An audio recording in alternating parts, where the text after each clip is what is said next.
नाम कर दिया कि शंकर भगवान गांजा भांग पीते थे, चलो हम भी गांजा भांग पिएंगे। लेकिन नर नारियों, शंकर भगवान ने कभी गांजा भांग नहीं पिया। शंकर भगवान जिस नशे में लीन रहते थे वो नाम का नशा था, वो ध्यान का नशा था, वो भक्ति का नशा था। जब आप उस आवाज को सुनोगे तो आपको भी वो नशा चढ़ जाएगा, क्योंकि उस आवाज में चुंबक है। जब आप उस आवाज को सुनोगे तो वो आवाज आपको अपनी ओर खींचेगी, और जब खिंचाव होगा तो जीवात्मा का फैला हुआ प्रकाश 9 द्वारों से सिमटने लगेगा। अब ये 9 द्वार कौन कौन से हैं? देखो प्रेमी भाई बहनों, जरा अच्छी तरह समझिएगा। अरे बहुत बड़ा विज्ञान है। दुनिया का विज्ञान जब आपका समाप्त हो जाएगा तो ये विज्ञान प्रारंभ होगा। तो 9 दरवाजे कौन कौन से हैं? 2 आंख, 2 कान, 2 नाक के सुराख, 1 मुंह और 2 मलमूत्र का रास्ता। ये शरीर के 9 दरवाजे हैं। सबसे पहला दरवाजा गुदा चक्र आता है। गुदा चक्र में गणेश जी वास करते हैं। गणेश जी वहाँ के मालिक हैं। ये 4 दल का कवल है। यहाँ पर पृथ्वी तत्व पाया जाता। उसके ऊपर इंद्रिय चक्र आता। इंद्रिय चक्र में ब्रह्मा जी वास करते। ब्रह्मा जी यहाँ के मालिक हैं। ये 6 दल का कवल है। यहाँ पर जल तत्व पाया जाता। उसके ऊपर ये नाभि चक्र आता। नाभि चक्र में विष्णु जी वास करते। विष्णु जी यहाँ के मालिक हैं। ये 8 दल का कवल है। यहाँ पर अग्नि तत्व पाया जाता। उसके ऊपर ये हृदय चक्र आता। हृदय चक्र में शिव जी वास करते। ये 12 दल का कवल है। यहाँ पर वायु तत्व पाया जाता। अरे वास्तव वो ऊपरी मंडलों में करते हैं, लेकिन उनका प्रकाश, उनकी किरणें इन चक्रों पर पड़ती हैं। उसी के ऊपर एक कंठ चक्र आता है। यहाँ पर आद्या महाशक्ति की किरणें पड़ती। ये 16 दल का कवल है।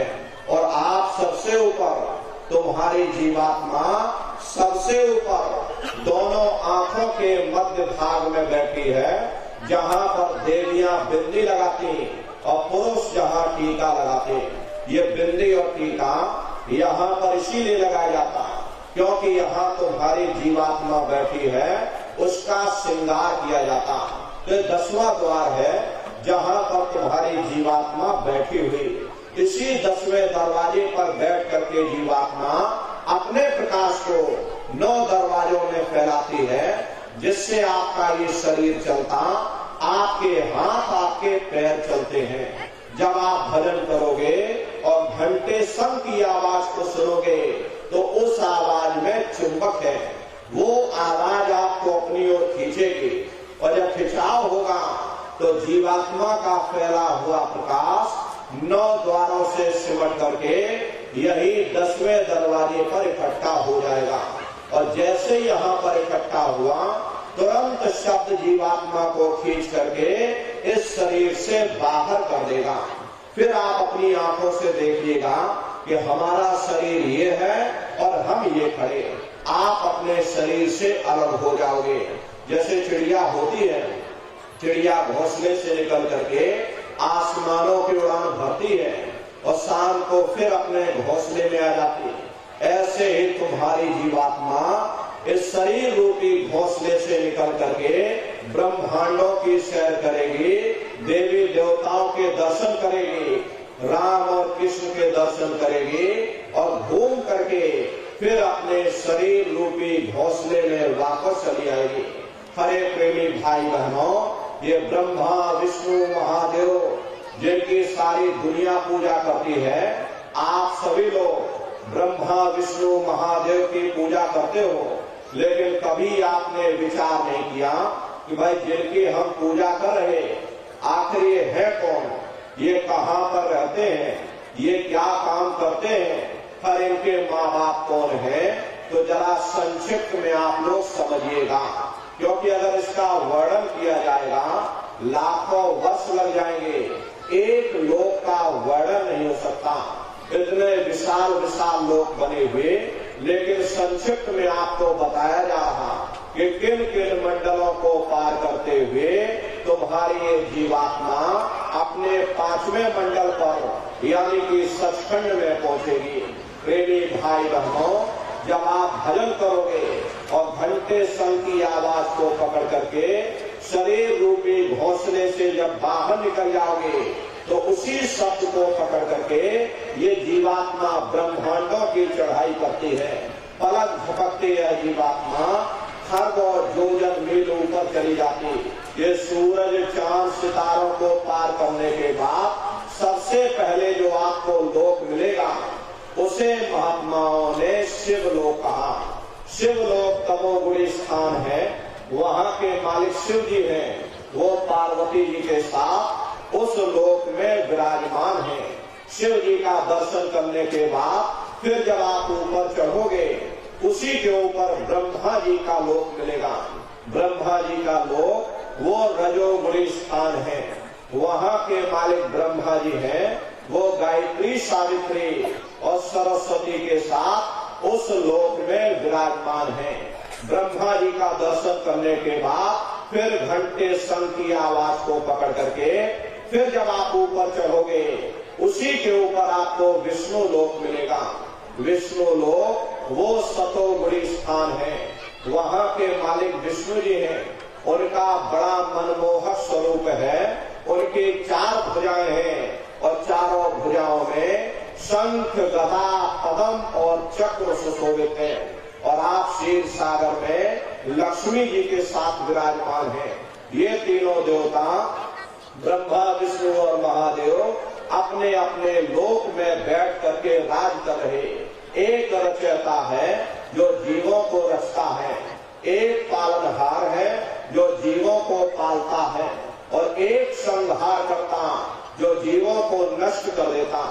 एक का काम है घड़े को बनाना, एक का काम है घड़े की सुरक्षा करना, एक का काम है घड़े को तोड़ देना। इनकी जो माता है वो आद्या महाशक्ति है। ब्रह्मा, विष्णु, महादेव लोक के ऊपर वो आद्या महाशक्ति का लोक आता। उसी लोक को पार करने के बाद सबसे पहला देश पड़ता है, या यूं कह लीजिए कि पहली राजधानी पड़ती है, जिसे महात्माओं ने सहस दल कवल कहा। वो राजधानी है। ये ब्रह्मा, विष्णु, महादेव के जो लोक हैं उस राजधानी के अंतर्गत आने वाले जिले हैं। प्रेमी भाई बहनों, राजधानी का जो मालिक है वो निरंजन भगवान है। ये ब्रह्मा, विष्णु, महादेव ये निरंजन भगवान के ही पुत्र हैं। और ये आद्या महाशक्ति ये निरंजन भगवान की अर्धांगिनी है। और निरंजन भगवान स्वयं तीनों लोकों के मालिक हैं। उन्हीं को त्रिलोकीनाथ कहा जाता। हिंदू उन्हीं को परमात्मा कहते, मुसलमान उन्हीं को खुदा कहते, ईसाई उन्हीं को गॉड कहते। घंटे और शंख की आवाज जो हर इंसान के अंदर गूंज रही वो आवाज उन्हीं के मुखार बिंद से हो रही। निरंजन भगवान का जो स्वरूप है वो ज्योतिष स्वरूप है। 1000 बाती की अखंड ज्योति वहाँ पर बराबर जल रही। हम आप यहाँ मंदिरों में ज्योति जलाते हैं, ये तो उसकी नकल करते हैं। इस ज्योति में तेल की जरूरत पड़ती, बाती की जरूरत पड़ती, लेकिन वो अखंड ज्योति ऐसी है जिसमें ना तेल की जरूरत है और ना बाती की जरूरत है। पलटू साहब ने जिक्र किया कि उल्टा कुआ गगन में तिसमें जरे चिराग और तिसमें जरे चिराग, बिना रोगन बिन बाती और 6 ऋतु 12 मास जब रहे दिन राती। सतगुर मिले जो होए ताहि की नजर में आवे और बिन सतगुर नहीं कोई वाह को दर्शावे। वो अखंड ज्योति ऐसे है जिससे पूरा ब्रह्मांड प्रकाशवान हो रहा। जितनी भी अवतारी शक्तियां आई, राम आए, राम को वहीं से नीचे उतारा गया। इसीलिए उस देश को अयोध्या नगरी भी कहा जाता। और जितने देवी देवता ब्रह्मा, विष्णु, महादेव आदि की उत्पत्ति वहीं से हुई। गोस्वामी जी महाराज जब साधना करके वहां पहुंचे तभी उन्होंने अपनी धर्म पुस्तक में लिख दिया कि अति विचित्रता लोक अनेका, रचना अधिक एक एका।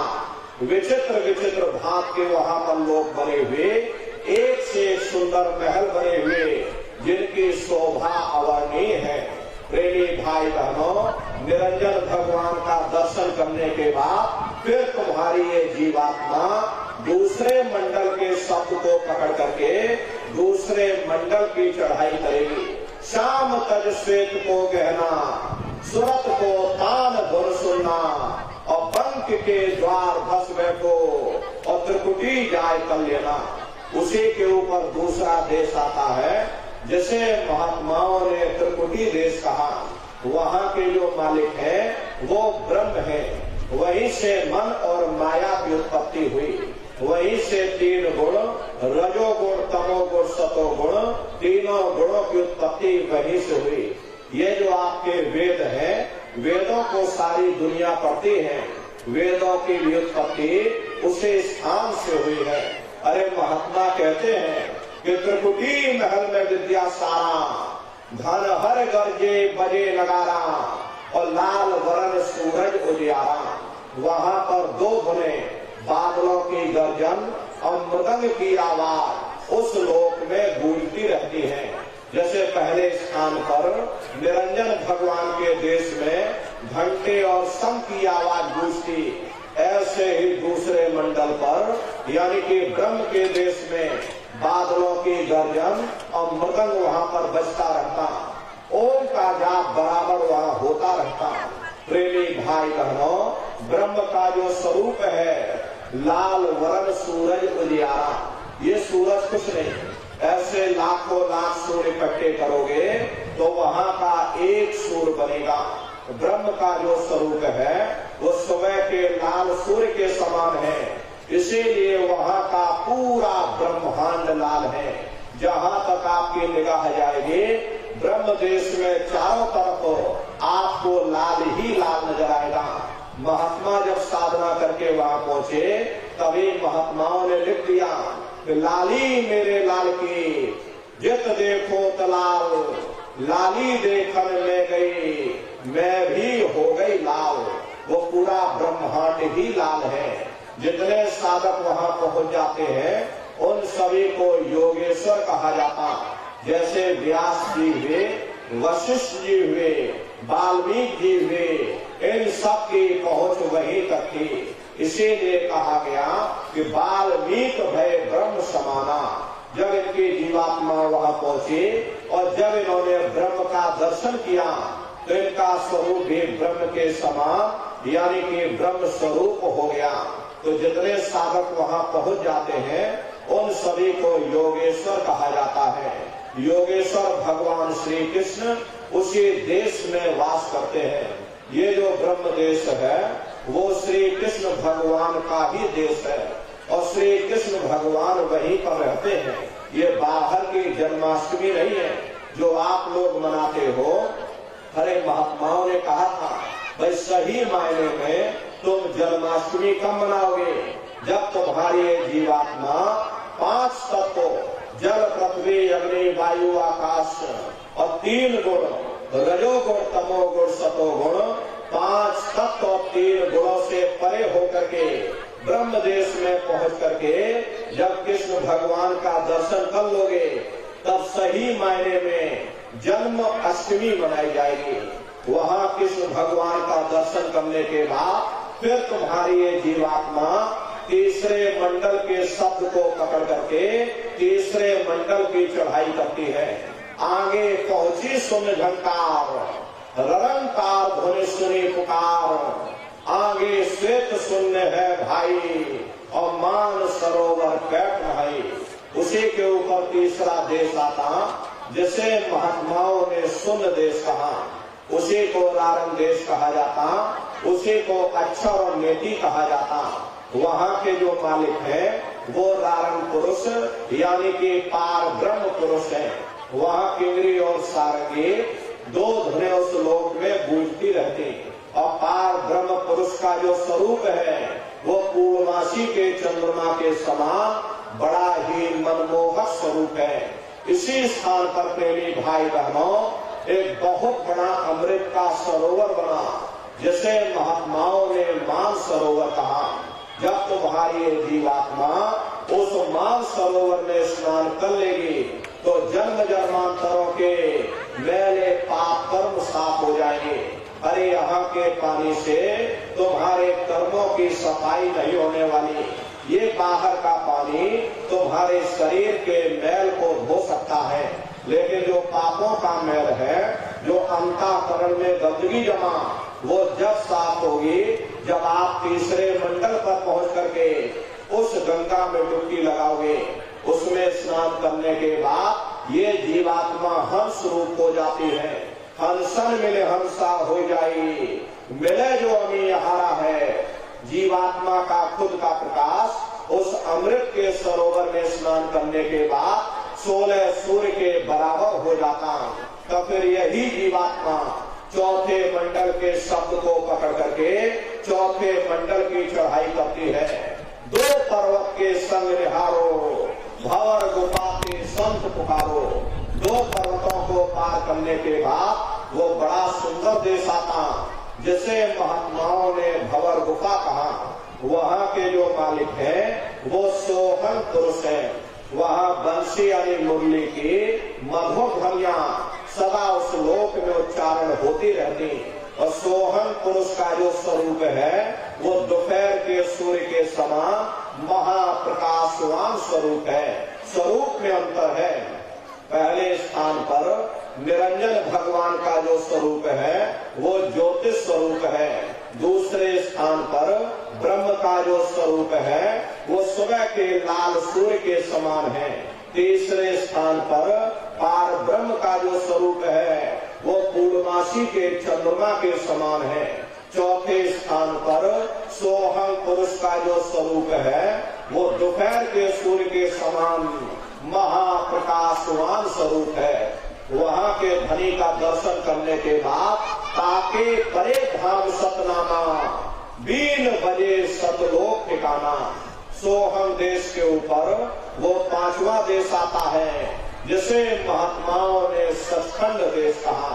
वो सचखंड देश अजर अमर अविनाशी सदा एक रस रहने वाला देश है। वहाँ न काल है, न कर्म है, न दुख है, न संताप है, न पुण्य है, न पाप है। जो जीवात्माएं वहाँ पहुँच जाती हमेशा के लिए जन्म मरण के बंधनों से आजाद हो जाती। वहाँ के जो मालिक हैं वो सतपुरुष भगवान हैं, जिनके रोम रोम में खरबों खरब सूरज चांद सितारे प्रकाशवान।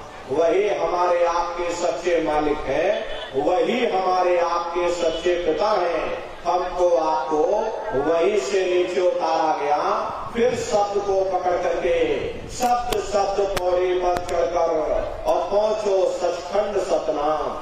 शब्द की सीढ़ी हर मंजिल पर लगा रखी।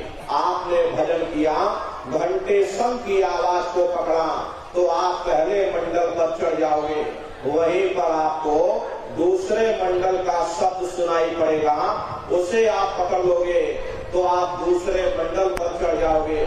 ऐसे ही शब्द दर शब्द, मंजिल दर मंजिल ये जीवात्मा अपने देश सचखंड में पहुंच जाती। तो शब्द कब पकड़ में आएगा? जब आप भजन करोगे। और भजन कैसे किया जाएगा? एक बार फिर से आप लोग समझ लीजिए। ये आंख और कान को बंद करिएगा, लेकिन मन को रोकिएगा। ऐसे समय पर तुम्हारा ये मन जरूर भागेगा। अभी आप सत्संग में बैठे हो, शरीर तुम्हारा यहाँ बैठा, लेकिन मन सारी दुनिया में भ्रमण कर रहा। अब किसी को पानी पीने जाना है, मन पानी पीने पहुंच गया।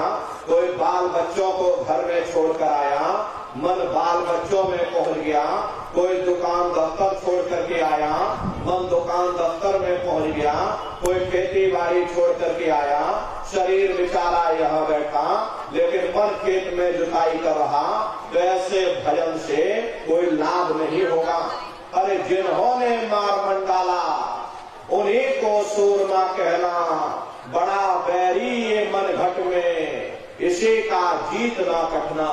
अगर दुनिया में कोई हमारा दुश्मन है वो केवल हमारा मन है। ये मन रूपी रावण कब मरेगा? जब 9 द्वारों पर फतेह हासिल करके तुम यहाँ 10वें द्वार पर चढ़ जाओगे, तब सही मायने में दशहरा मनाई जाएगी।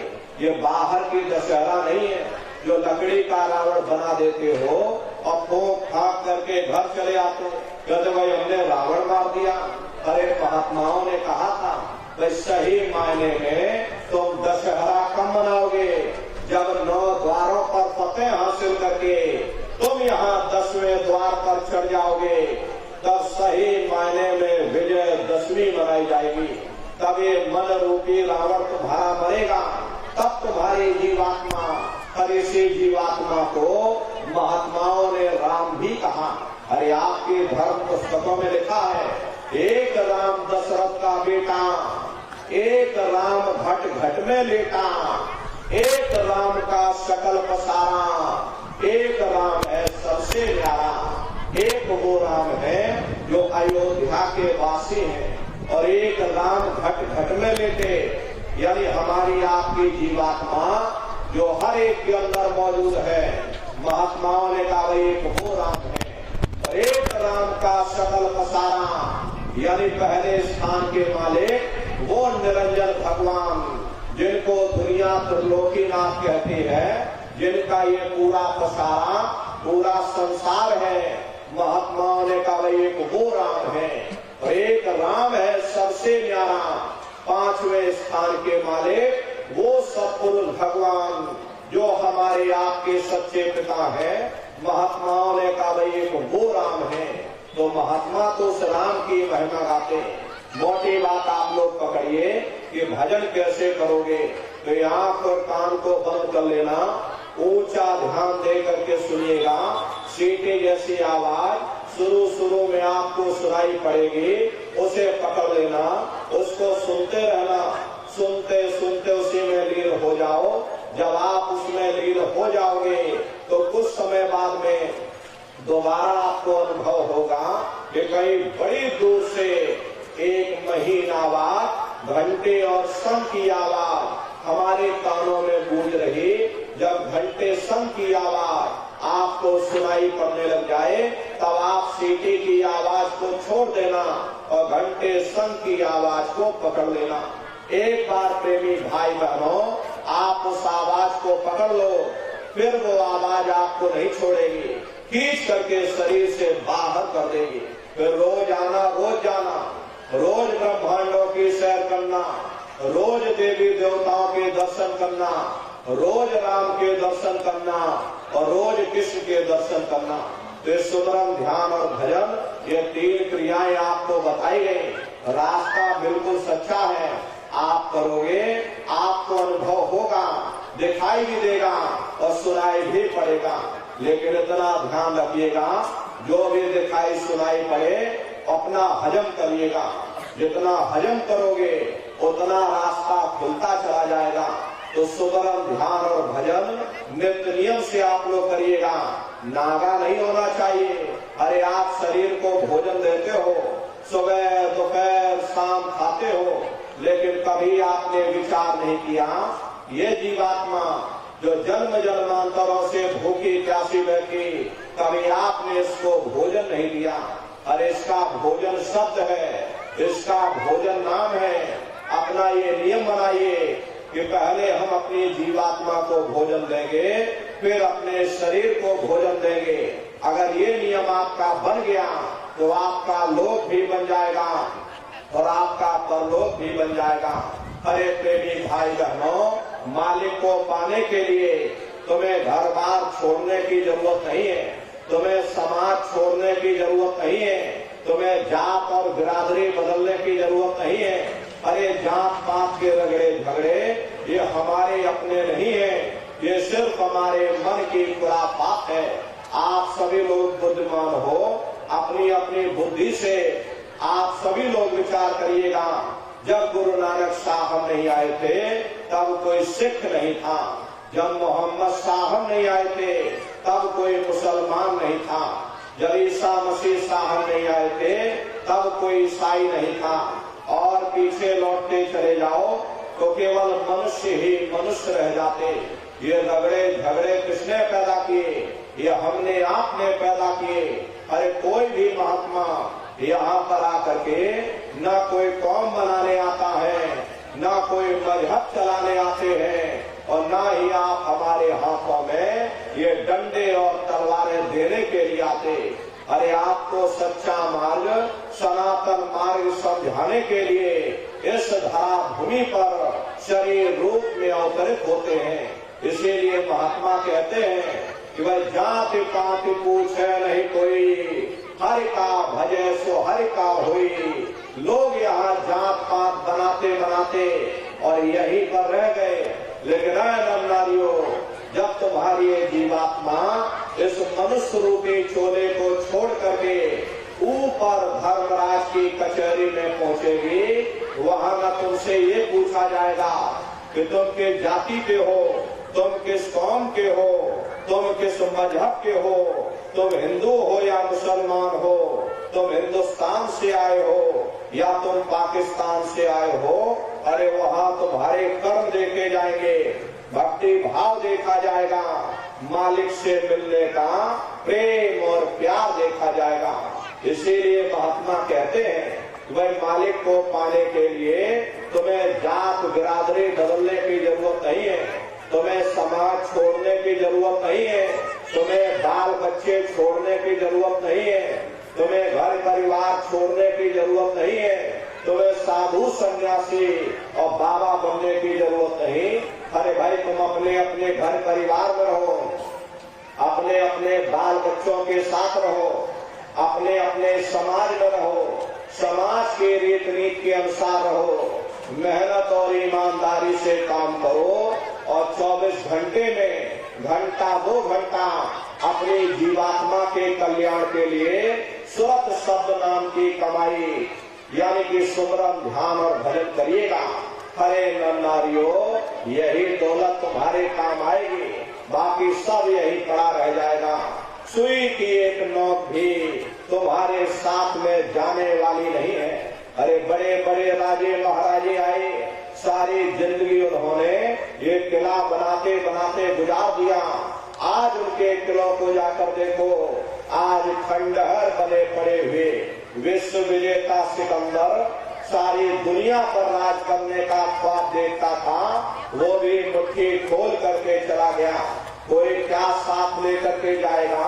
जो चीज तुम्हारे साथ में जाने वाली वो केवल परमात्मा की भक्ति है। इसलिए प्रेमी भाई बहनों, वो दौलत कमा लो जो अंत समय में तुम्हारे काम आवे, वरना ये समय तुम्हारा निकलता चला जा रहा। ये श्वासों की पूंजी दिन प्रतिदिन कम होती चली जा रही। अरे हम लोग कहते हैं कि हमारी उम्र बढ़ रही, अरे आपकी उम्र बढ़ नहीं रही, आपकी उम्र दिन प्रतिदिन घटती चली जा रही। ये चंद श्वासों की पूंजी जो लेकर के आप बैठे हो, ये दिन प्रतिदिन कम होती चली जा रही। एक समय ऐसा आएगा ये बुलबुला तुम्हारा फूट जाएगा कि न जाने तुमको दोबारा मनुष्य शरीर मिले न मिले। अरे तुम भटकते रह जाओगे युगों युगों के लिए नरकों और चौरासियों में। इसलिए प्रेमी भाई बहनों, अहो भाग्य है आपका, आपको ये मनुष्य शरीर मिल गया। इस मनुष्य रूपी मंदिर में बैठ करके वो आत्मधन कमा लो, वो रूहानी खजाना कमा लो, जिससे तुम्हारे जीवात्मा का कल्याण हो जाए। तो सुमरन ध्यान और भजन नित्य नियम से आप लोग करिएगा और सभी लोग शाकाहारी रहना, क्योंकि हमारे गुरु महाराज ने शाकाहार पर विशेष जोर दिया। गुरु महाराज हमारे कहते थे कि बच्चे बच्चियों तुम लोग शाकाहारी रहना, शाकाहार का प्रचार करते रहना, इसे से देश और दुनिया में भारी परिवर्तन होगा। अरे नारियों, परिवर्तन कोई कानून बनाने से नहीं होता, परिवर्तन कोई आंदोलन करने से नहीं होता, परिवर्तन कोई तोड़ फोड़ करने से नहीं होता। परिवर्तन तब होता है जब लोगों के विचार बदलते, लोगों की भावनाएं बदलती। और विचार जब बदलेंगे जब लोगों का खान पान शुद्ध होगा। अरे देसी कहावत है कि जैसा खाए अन्न वैसा होए मन। जब इंसान पशुप्रति भोजन करेगा तो उसकी बुद्धि स्वतः ही पशुओं जैसे हो जाएगी, सोच विचार उसका चिंतन स्वतः ही पशुओं जैसा हो जाएगा।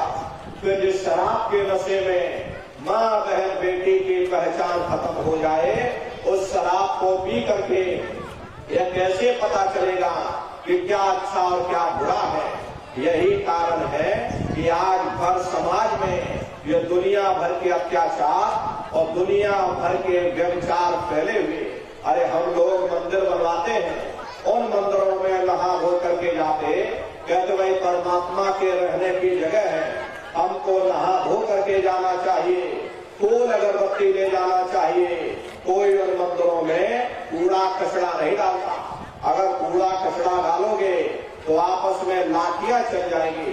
फिर ये जो हरि मंदिर है, ये पंच भौतिक शरीर जिसे महात्माओं ने हरि मंदिर कहा, और इसमें तुम हाड़ मांस के लोटड़े डालते हो, इसमें तुम शराब के कतरे डालते हो, अपने बनाए हुए ईट गारे के मंदिर की कदर करोगे और परमात्मा के बनाए हुए इस हरि मंदिर को तुमने जीते जी कब्रिस्तान बना दिया तो सख्त सजा मिलेगी। अरे महात्माओं ने लिखा है कि तिल भर मच्छी खाई के कोट गऊ दे दान, काशी करवट जा मरे निश्चय नर्क निदान। यदि तिल भर भी मच्छी खा करके फिर चाहे कोटान कोट गऊओं का दान करो और काशी में जा करके मत्था रगड़ते रगड़ते अपनी पूरी जिंदगी वहां पर गुजार दो, फिर भी तुमको तुम्हारे गुनाहों की सजा मिलेगी, कोई बच नहीं सकता। क्योंकि ये कर्म भूमि है, यहाँ तुम जैसा कर्म करोगे वैसा ही फल तुमको मिलेगा। देखिए इस कर्म भूमि पर कृष्ण भगवान तक नहीं बच पाए। उस समय बाली को छिप करके बाण मारा, वही बाली कृष्ण अवतार में बहेलिया बन करके आ गया। कृष्ण भगवान के पैरों में पद्म चमकता था, हिरण की आंख समझ करके, और बहेलिये ने निशाना मार दिया। और जब पास में आकर के देखा कृष्ण भगवान थे, अफसोस करने लगे। लेकिन कृष्ण भगवान ने उसको समझाया वह इसमें तुम्हारा कोई दोष नहीं, उस समय हमने तुमको मारा, आज तुमने हमको मार दिया, हमारा तुम्हारा अदला बदला पूरा हो गया। कर्म प्रधान विश्व रच रखा, जो जस करे सो तस पंचाखा। ये कर्मों का ऐसा देश है, यहाँ तुम जैसे बीज बोगे वैसे ही फसल काटोगे। यदि हम अपनी जिह्वा के लिए बेजुबान जानवरों की गर्दन पर छुरियां चलाएंगे तो कर्मों का भोग देना पड़ेगा। एक दिन ऐसा आएगा तुम उस योनि में चले जाओगे, उनको मनुष्य शरीर मिलेगा, वो तुमको धर करके काटेंगे, क्योंकि कर्मों का लेना देना है। जब कृष्ण भगवान नहीं बच पाए, साधारण इंसान की क्या हस्ती और शक्ति है। इसलिए प्रेमी भाई बहनों, आपसे हमारी प्रार्थना है कि आप सभी लोग शाकाहारी रहिएगा। कोई ऐसा नशा मत करना जिससे बुद्धि तुम्हारी पागल हो जाए, घर में माँ बहन बेटी की पहचान खो दो। अरे तरह तरह की बीमारियां जो आज के समय में आ रही, इसका मुख्य कारण एक ही है कि लोगों का खान पान खराब हो चुका। अरे प्रेमी भाई बहनों, अपनी बुद्धि से विचार करिएगा। इंसानों के खून में जब जानवरों का खून मिल जाएगा, इंसानों के अंदर जब जानवरों के कीटाणु पहुंच जाएंगे, तो न जानवरों की दवा काम में आएगी और न इंसानों की दवा काम में आएगी। परिणाम क्या होगा? ऐसी महामारियां फैलेंगी। अरे प्रेमी भाई बहनों, आप राम को मानते हो, आप कृष्ण को मानते हो, तो उनके आदर्शों पर भी चलना सीखो। राम ने कभी नहीं कहा कि तुम मांस खाओ, शराब कभी नहीं पी। अरे प्रेमी भाई बहनों, चाहे राम हुए, चाहे कृष्ण हुए, चाहे अन्य देवी देवता हुए, चाहे अन्य संत महात्मा हुए, सभी महात्मा यही कह करके गए कि अहिंसा परमो धर्मा। अगर अगर हमने किसी को बनाया नहीं तो मिटाने का अधिकार हमारे पास नहीं है। इसलिए प्रेमी भाई बहनों, आपसे हमारी प्रार्थना है कि आप सभी लोग, अरे आप इंसान हो, इंसान का काम है दया करने का, अरे आप जीवों पर दया करो। इतना ध्यान रखो कि अगर हमने किसी को बनाया नहीं तो हम आप मिटाने वाले कौन हो सकते। इसलिए प्रेमी भाई बहनों, आप जीवों पर दया करो। दया धर्म का मूल है। इसलिए प्रेमी भाई बहनों, आपसे हमारी यही प्रार्थना है कि आप सभी लोग शाकाहारी रहिएगा। देखिए, हमारे गुरु महाराज परम संत बाबा जय गुरुदेव जी महाराज ने एक अच्छे समाज के निर्माण के लिए, चरित्रोत्थान के लिए, लोगों को शाकाहारी और सदाचारी बनाने के लिए 116 वर्ष की आयु तक अथक मेहनत और परिश्रम किया। हमारे गुरु महाराज ने अपने गुरु की याद में मथुरा आश्रम पर इतना विशाल मंदिर बनवाया। गुरु महाराज हमारे कहते थे कि बच्चा, मंदिर का वो देवता वहाँ पर बैठ करके बरकत बांट रहा, अरे आप लोग आइए, वहाँ कोई रुपया पैसा नहीं चढ़ाया जाता, कोई चंदा चुटके नहीं, अरे आप लोग आए, मंदिर के देवता के सामने अपनी एक बुराई को चढ़ा दीजिए। वहाँ पर बुराई चढ़ाई जाती है कि हम आज से मांस मछली नहीं खाएंगे, हम आज से अंडा शराब का सेवन नहीं करेंगे, हम आज से झूठ नहीं बोलेंगे, हम आज से किसी को धोखा नहीं देंगे। अरे प्रेमी भाई बहनों, आप अपनी एक बुराई चढ़ा देना, आपकी एक मनोकामना पूरी होगी। ऐसा वरदानी मंदिर गुरु महाराज ने अपने गुरु की याद में मथुरा आश्रम पर बनवाया। तो प्रेमी भाई बहनों, आप लोग मथुरा दरबार में पधारिएगा, अपने गुनाहों की गठरी वहाँ पर चढ़ा देना, अरे आपको दया दुआ बरकत मिल जाएगी। प्रेमी भाई बहनों, देखिए, अभी होली का कार्यक्रम 7, 8, 9 मार्च 3 दिवसीय होली का कार्यक्रम मथुरा दरबार में होगा। देश के कोने कोने से दसियों लाख की संख्या में सत्संगी प्रेमी भाई बहन मथुरा दरबार में पधारते हैं। आप लोग भी पधारिएगा। अरे आपके रहने ठहरने की व्यवस्था वहाँ पर की जाती है। अलग अलग जिलों के टेंट राउटी डेरे लगाए जाते, अलग अलग जिलों के भंडारे चलाए जाते, हजारों हजार की संख्या में वहाँ पर भंडारे बराबर चलते रहते हैं। प्रेमी भाई बहनों, अपना बहुत बड़ा आश्रम है, करीब करीब 10 किलोमीटर के व्यास में अपना ये आश्रम बना हुआ, वहीं पर एक कार्यक्रम होता है। अपने आश्रम पर गुरु महाराज की बहुत बड़ी गौशाला भी है। गुरु महाराज के पास में कुल 2 गाय थी। 2 गायों का इतना बड़ा परिवार है कि आज के समय में करीब करीब 3000 गाय हैं और 3000 से ऊपर सांड है। गौशाला अलग बना रखी और नंदीशाला अलग बना रखी। किसी को बाहर नहीं भेजा जाता, क्योंकि गुरु महाराज कह करके गए थे कि बच्चा, इनको यही रखना, यही सेवा पानी करना। अगर बाहर भेज दोगे लोग मार देंगे, काट देंगे। इसीलिए चाहे गाय हो या चाहे बैल हो, किसी को बाहर नहीं भेजा जाता। गौशाला अलग बना रखी जिसमें गाय ही गाय रहती है और नंदीशाला अलग बना दी है जिसमें सांड ही सांड रहते। उसी के बगल में अपना एक बहुत बड़ा अस्पताल है, वही बगल में अपना विद्यालय है जिसमें करीब 2,500 से 3,000 बच्चे निःशुल्क विद्या अध्ययन करते हैं। वो गुरु महाराज की कर्म भूमि है और गुरु महाराज की जन्मभूमि जिला इटावा ग्राम खितौरा में है। जैसा भव्य मंदिर मथुरा दरबार में बना हुआ, उसी तरह से भव्य मंदिर गुरु महाराज की जन्मभूमि पर बन करके तैयार हो चुका। ये जो आप पोस्टर देख रहे हैं, ये गुरु महाराज की जन्मभूमि का मंदिर है। 10 साल लग गए, धीरे धीरे ये काम चलता रहा, कभी रुका नहीं। धीरे धीरे बराबर सेवा चलती रही, काम वहाँ चलता रहा और आज गुरु महाराज की दया कृपा से ही गुरु महाराज की जन्मभूमि पर भी भव्य मंदिर ये बन करके तैयार हो चुका। ताजमहल उसके सामने कुछ नहीं, ऐसे 2-3 ताजमहल खड़े कर दोगे, एक भव्य मंदिर दिखाई पड़ेगा, पूरा मार्बल से बना हुआ, करीब करीब 2 से 2,500 बीघे में अपना वो आश्रम बना हुआ। प्रेमी भाई बहनों, आप लोग पधारिएगा।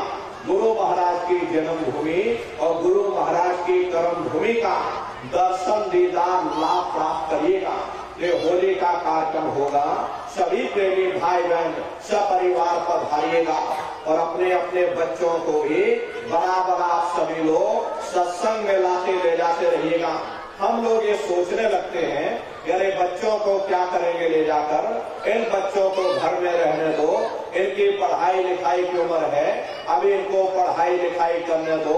ये सत्संग सुनना, ये भजन पूजा पाठ करना, ये तो हम लोगों का काम है, ये हमारी आपकी एक गलत सोच है। प्रेमी भाई बहनों, पढ़ाई लिखाई जरूरी है, ये प्रेमी भाई बहनों शिक्षा बहुत जरूरी है। हमको भी गुरु महाराज ने पढ़ाया लिखाया, हम भी पहले 10वीं किए, 10वीं के बाद फिर हमने 12वीं किया, 12वीं के बाद फिर हमने बीए किया, बीए करने के बाद LLB किया, LLB करके वकील बने। तो गुरु महाराज ने कहने का मतलब ये है कि मालिक ने हमको भी पढ़ाया लिखाया। लेकिन प्रेमी भाई बहनों, पढ़ाई लिखाई के साथ साथ अच्छे संस्कार भी जरूरी है। और संस्कार कोई MA BA की डिग्री करने से नहीं पढ़ते, संस्कार कोई डिप्लोमा करने से नहीं पढ़ते। अगर MA BA की डिग्री करने से बच्चों के अंदर संस्कार पड़ जाते तो हिंदुस्तान में इतने वृद्धाश्रम न खोले गए होते। हरे संस्कार पढ़ेंगे महात्माओं के वचनों से, संस्कार पढ़ेंगे सत्संग के माध्यम से। ये बच्चे देश के भविष्य हैं, इनके अंदर अच्छे संस्कार डालना ये समय की बहुत बड़ी मांग है। आज के समय में संस्कारों की कमी देखी जा रही, वरना पहले के समय में अकेले माँ बाप अपने 4-4 बच्चों को पाल लेते थे, लेकिन आज के समय में वही 4-4 बच्चे अपने माँ बाप को खिला नहीं पा रहे। शादी हो जाती है, कहते भाई 10 दिन तुम हमारे घर में छोड़ दो और फिर 10 दिन तुम अपने घर में ले जाना। अरे प्रेमी भाई बहनों, ये संस्कारों की बहुत बड़ी कमी है। ये बच्चे आपकी धरोहर है, ये आपकी जड़ है। अपनी धरोहर को संभाल करके रखिएगा। इनको आप बचपन से तैयार करिए, इनको अच्छे संस्कार दीजिए, इनको अच्छी शिक्षा दीजिए। खुद भी भजन करो, बच्चों को भी भजन ध्यान सुमरन पर बैठाओ, खुद भी शाकाहारी रहो, बच्चों को भी शाकाहारी बनाओ। अब आप खुद शराब पीकर घर में आओगे, बच्चे तुम्हें देख देख करके शराब पीने लग जाएंगे और तुम उनको रोकोगे टोकोगे, वही बच्चे आपको जवाब दे देंगे कि जब तुम पीते हो तो हम क्यों ना पिए। अरे प्रेमी भाई बहनों, बहुत से लोगों को हमने देखा, घर उजड़ते देखा है, वही बच्चे शराब पी करके अपनी जमीन जायदाद बेच दिए, घर मकान बेच दिए। बड़े बड़े धनी मानी लोग आज कंगाल हो गए। प्रेमी भाई बहनों, इसलिए हमारी प्रार्थना है कि पहले खुद सुधरो, बच्चों को भी सुधारो, उनके अंदर भी अच्छे संस्कार दो, बच्चे भी तुम्हारे इन व्यसनों से दूर रहे, ये भी शाकाहारी रहे। इनको सत्संग में लाते ले जाते रहो, इनको भजन ध्यान सुमरन पर बैठाते रहो। इन बच्चों के अंदर अच्छे संस्कार पड़ जाएंगे, यही बच्चे बड़े होकर के माँ बाप का नाम रोशन करेंगे, घर और समाज का नाम रोशन करेंगे। इसलिए प्रेमी भाई बहनों, अपने अपने बच्चों के साथ, इष्ट मिष्ट परिवार वालों के साथ आप सभी प्रेमी भाई बहन होली के कार्यक्रम में सब परिवार सादर आमंत्रित हैं। आप लोग पधारिएगा, भजन ध्यान सुमरन बराबर आप लोग करते रहना। इतना जान लीजिए प्रेमी भाई बहनों, भजन ध्यान सुमरन बराबर आप सभी लोग बराबर करते रहिएगा।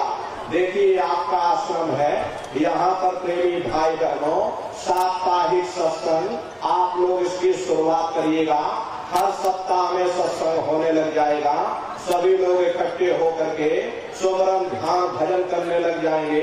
एक जगह पर सत्संग मिल जाएगा, तो इस आश्रम पर भी साप्ताहिक सत्संग आप लोग चालू करिएगा और नित्य नियम से भजन ध्यान सुमरन करते रहना, इतना समझ लीजिए ये रास्ता बिल्कुल सच्चा है।